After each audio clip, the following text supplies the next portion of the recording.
Welcome. We are so glad to be here with you today to talk about tips and strategies to manage and cope with stress and anxiety.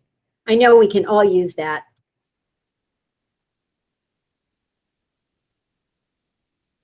We're members of the Laurel Ridge Clinical Team, and we partnered with SCPS Behavioral Intervention Support to plan for today. Many of us are here, and we're going to start with introductions. I'm Susan Waring. I'm one of the school counselors at Laurel Ridge. Hi, I'm Ori Onazi. I'm the other school counselor at Laurel Ridge. Hi, I'm Amber Ong. I'm the school psychologist, and you can also see my partner, Becky Harris, who's one of the other school psychologists. And hi, I'm Karen Landefeld. I'm the school social worker.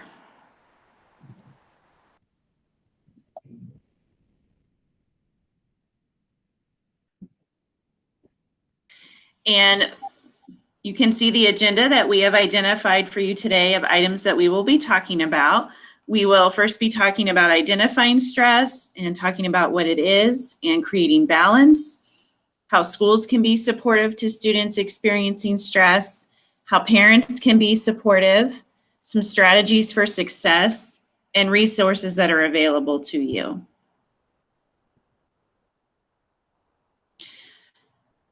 So we first want to begin by talking about what stress is. I think a lot of us have probably heard the word over the years, and we might have different emotions even when we first hear the word stress. And what's important to remember is exactly what it is. It is the way our body responds to demands, and these can be both positive demands and they can also be perceived as negative demands. As you can see, there are different types of stressors that we experience related to environmental, relational stressors, and our perceptions of those demands. So good stress or eustress is stress that encourages effective coping strategies. It lets us know that we need to respond to something. There is a demand in front of us, and we need to respond in some way to that. So that in and of itself is just letting our bodies know and our brains know that there's something we need to do. It can motivate us to do our best work. So sometimes it might be before an exciting event or opportunity that we might be excited about, and we may also experience nervousness. That can be an example of good stress or eustress. Stress can also contribute to development of resilience. The more we experience certain types of events, the more our bodies and our brains will learn how to respond in the future. So it's a way of teaching our bodies how to respond and to develop resilience. It also teaches learning and builds confidence and competence. Again, if we have experienced a particular type of event in the past, maybe either considered positive or negative, our bodies will learn how to respond to that in the future. There is also what's considered bad stress, and a lot of times these are the ones that we hear about when we hear different sayings about stress or read different articles or see headlines. Those are things that can overwhelm our coping mechanisms, and so those get in the way of us responding in a positive way. It can also impact our ability to function and to do our best. So we may know that we need to respond to something, but we may perceive it negatively, and that can get in the way of us responding appropriately. And this results in distress. It might feel us leaving unable to cope or meet challenges. So again, over time, if our brains have learned not to respond to this or not to respond to this in a positive way, we can develop some negative habits in how we respond to stress.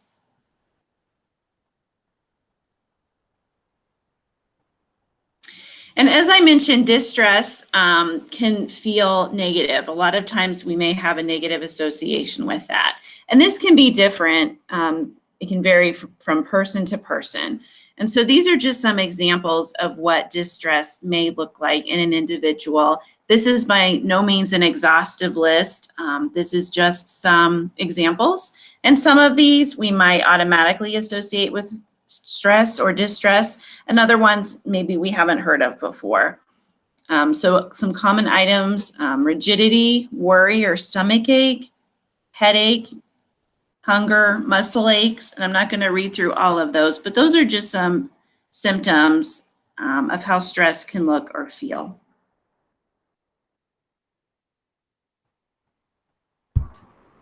So probably the least helpful thing we could say during this presentation is to not stress about being stressed, right? We all feel stress as children, as grown-ups. Everyone feels stress at some point in their life, and maybe it's every single day. So I think just reiterating all the things that Kara was talking about, how stress is adaptive and normal. And most of the time we use our stress for good, it can motivate us and it can have positive effects. Being stressed about an upcoming assessment or an upcoming test might motivate you to study or to go to sleep early. So using those characteristics of stress in positive ways while also recognizing when it becomes distress is really important. I want you to imagine that you're holding a cup of water. Okay, imagine I have a little cup of water in my hand. If I ask you to hold it for a minute, how would that feel? Not a big deal, right? Now, if I ask you to hold it for an hour, what might happen? Your arm might start shaking. You might feel some discomfort, but you'd probably be able to get through it. Now imagine if I asked you to hold that cup of water for 24 hours, for a full day. You'd feel pretty distressed by the end of that. You might not even be able to do it physically. So thinking about that analogy, look at our scale from 1 to 5. And I want you to just think about how good are you at balancing your life, your stress, all the things going on in your career, your life, your work, your family. And just kind of think to yourself, where am I at on this scale? Am I at a 1? I've been holding the cup for a minute. A 3, been holding it for an hour. Or am I at a 5 and my balance is totally out of whack? At Laurel Ridge, we have a caring and inclusive school culture. And this means that we focus on building relationships with students, we encourage communication and equity throughout our school, and we collaborate between the school and families. There are also Tier 1 social emotional supports that we have. The first, we have Second Step and Positivity Project, and these are just different projects that provide a social and emotional curriculum that focuses on embedding social and emotional awareness throughout the curriculum. We also have classroom counseling lessons where we teach school-wide curriculum to students. And then we have the clinical team that consults on different cases where students can reach out to members of the clinical team, typically the school counselors if they need extra supports, and parents can reach out to members of the clinical team.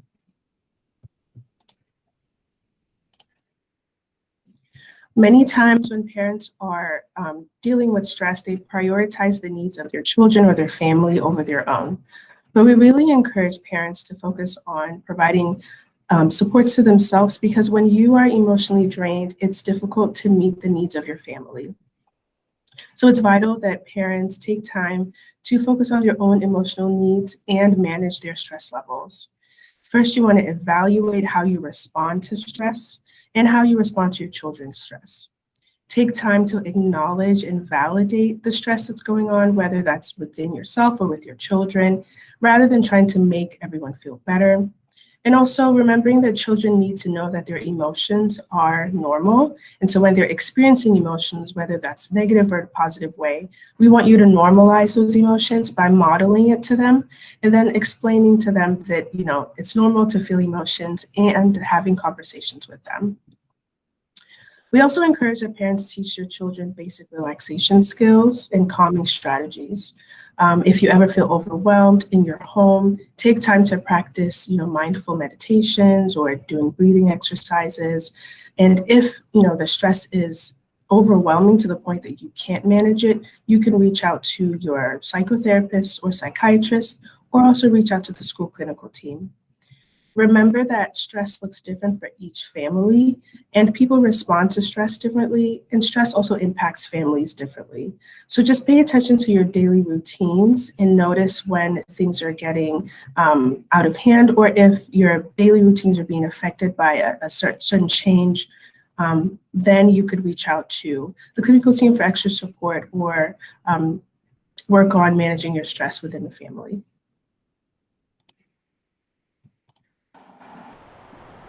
So next we're going to talk about different strategies, and this is really geared more towards children. This could be for younger children as well as older children and adolescents. And again, this is going to look different for every individual and for every family and may even look different for different children within the same family. So again, this is not an exhaustive list, but this is just some ideas to help get you thinking about different strategies that you can try in your home and in other environments with your children.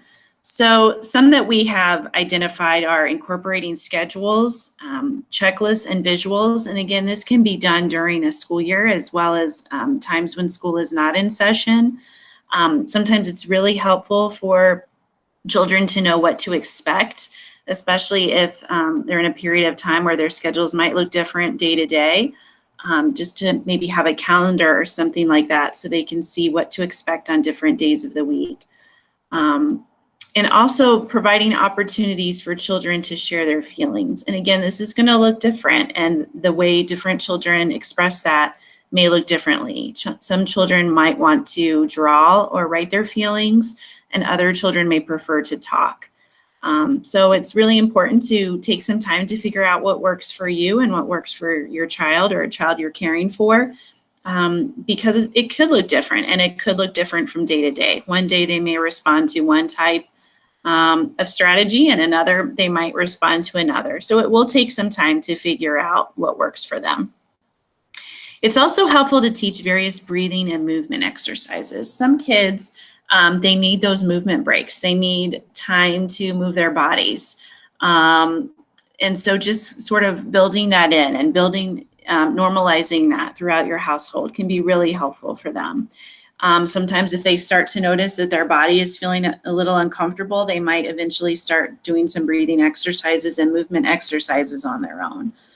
And also to utilize fidgets and breaks. Fidgets can be something, like a rubber ball or something else, a Rubik's Cube that, or something else that they've identified. That might be really helpful for them as well. We all need breaks sometimes. Particularly if we're staring at a screen for long periods of times, just taking a 5 or 10 minute break can be really helpful and sort of help recalibrate our brains. Some other strategies that are listed are counting to 10 or higher, looking at something relaxing. They can ask an adult for help, whether it's a parent, another caregiver, or a teacher. Or use a flash pass in the building. A lot of times students are given a pass if they need a break, and they can go speak to a member of the clinical team.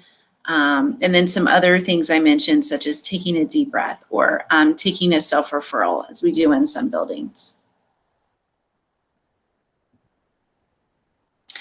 And so you might be thinking, that's great, but how do I teach that to my child? Where do I start?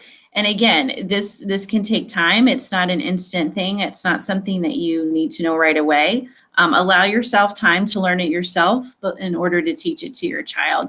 So the first thing to do is to select a strategy, and you might have to go back and reselect again. You might find that you've chosen one and it doesn't work so well, and you need to go back and choose another one, and that's okay.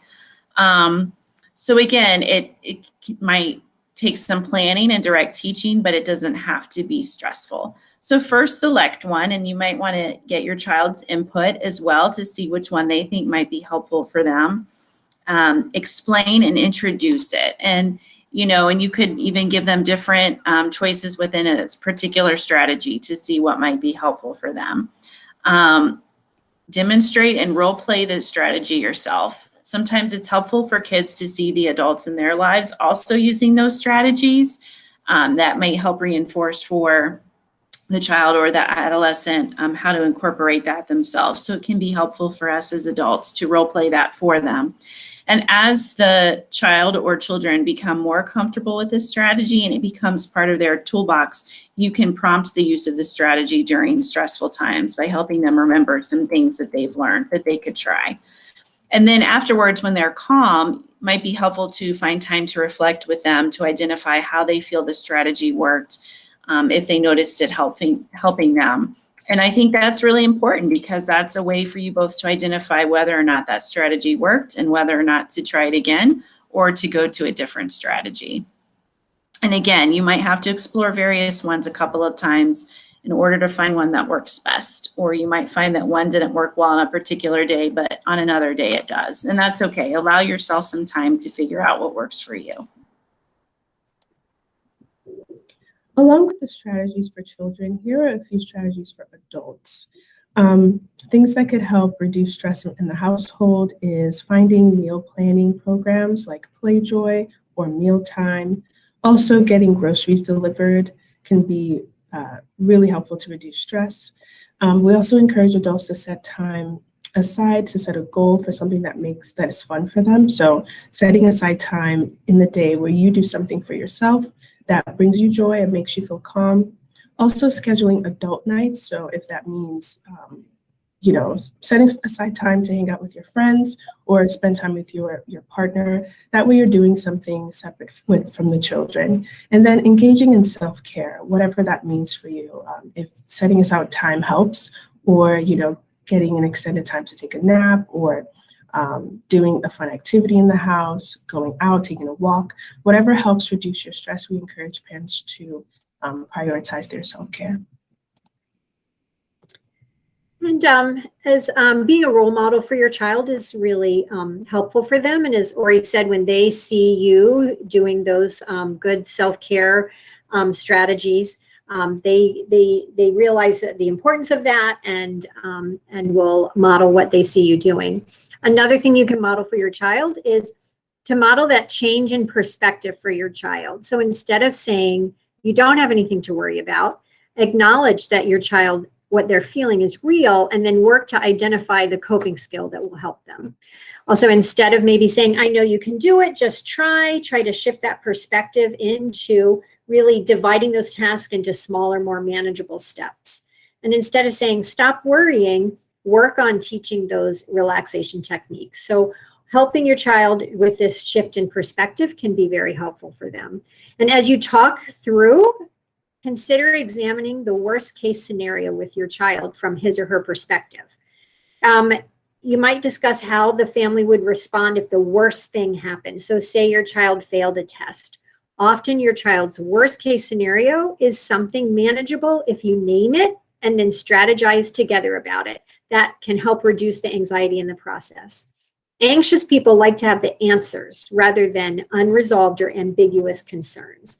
So examine what would happen in the worst case. If you fail the test, you won't be in trouble with Dad and me. If you fail the test, you will ask to retake it in a week and I'll help you study. If you fail the test, we will hire a tutor to help you set yourself up for success next time. So really examining that worst case, and if the worst case does happen, well, we have some strategies and some ideas of what we will do next, can really help relieve some of that anxiety. So sometimes anxiety might come from just not knowing what you don't know, right? So outside of your schools and outside of yourselves, we just wanted to offer a few places to look for additional resources if you are really feeling the lack of balance in your life and needing some support. The first one we wanted to highlight is the Parent Resource Center. This is an amazing place, an amazing website, and an amazing physical place that you can go to get information. They offer workshops, virtual workshops that are all free for parents and also sometimes for siblings. They also offer confidential consultations, and they have a lending library that has amazing books. You can see in the background, this is actually taken from the Parent Resource Center, and there's a wealth of books that you're able to check out for yourself, for your children. So I would highly recommend subscribing to their News You Choose and also checking out their website directly. A few other things places we wanted to highlight. We listed three websites here. The first one is the Fairfax County Mental Health and Additional Resources website. This is a great place to go to link you to other resources. So they have information on the 3 to Succeed Resiliency Project. There's a lot of student voices, videos, and strategies put on by students themselves, strategies for reducing stress. They also have links to the Our Minds Matter, which is related to the Healthy Minds podcast. So for the Healthy Minds podcast, this is put on through Fairfax County and also outside of Fairfax County. And some interesting podcasts. If you don't have time to go to a workshop, maybe listen to a podcast on your commute or something like that. Some of the ones that, just recently popped up were Online All the Time, Finding Balance, or Helping Students Stop Mental Health Stigma. So those are just a couple examples from that website. And then the last one is the Healthy Minds Fairfax. And this is a county-based resource, which really is designed to help coordinate mental health supports regarding mental health, but also substance use for children, services for children. So it provides links to emergency services. It provides information on inpatient and outpatient services and family support services. So 3 great places to go to get additional supports and information.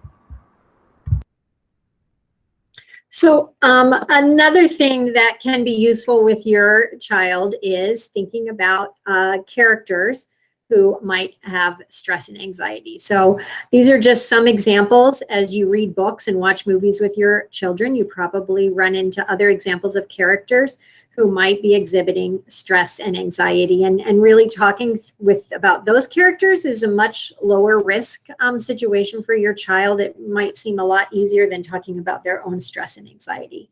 So as you watch or read the books, ask questions. Ask your child, how do you think the character's feeling? Notice together what strategies the characters use to cope with stress.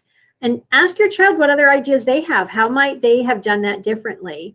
And then when you notice your child exhibiting some signs of stress and anxiety, you can refer back to some of those characters or the conversations you had and encourage them to try some of the strategies you came up with together.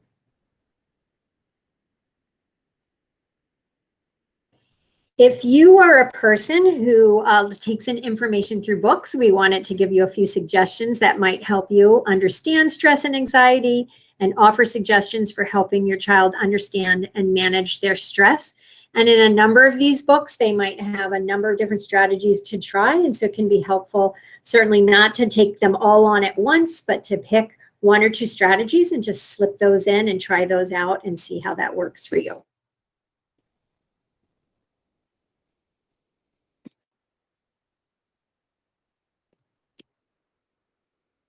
Oops. And also some more books that are suggested for reading and talking about stress and anxiety with your child. When I use these books with students, I talk about how can we tell that the character is stressed or anxious or worried? What signs are we seeing? What does their face look like? How are they acting? And then we talk about the solutions. And then I also continue to use that language in real life situations. For example, in Wilma Jean, the Worry Machine, Wilma learns to think about what she can control and what she can't.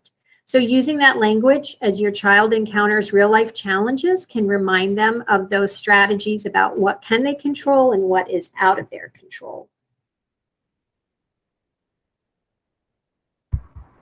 So if you're a person who likes to use technology to support, here are some apps for you to check out. Some of them, most of these are free. Some of them do have a small fee to get rid of ads or something like that, which ads popping up in the middle of a meditation is probably not very helpful. So a few I wanted to highlight. Headspace is a very popular app that does some guided meditation. It is appropriate for both kids and adults. It also does some mindfulness training, which can be very helpful at starting out if you're doing meditation. Another one I wanted to highlight is the Relax app. This app is fantastic for kids. You can pay a small fee to get rid of the ads, and it provides a visual along with calming music. So when we're talking about looking at something calming as a strategy, this would be an app that would help you find that calming visual. And then the last one, the Breathe, Think, and Do with Sesame. This is a really cool app that again is free, and it walks through some of the Sesame Street characters and provides strategies and steps for problem solving. So kind of like what Susan was talking about, sometimes taking it outside of the child themselves and talking about scenarios. This is a way to do that in an app. So we have provided you with a lot of information here. We would again encourage you, if you have any questions about your child, your student, a family member, definitely consider contacting your own school and your own school counselor. Every school has a clinical team, and usually the school counselors are there to be the first responders for stress and stressful situations. Definitely, if you have any questions about this presentation or needing more information from us, we've provided our contact information. We're the Laurel Ridge Clinical Team. We're part of it at least, and we're so happy to have been here. Thank you. Thank you. Bye.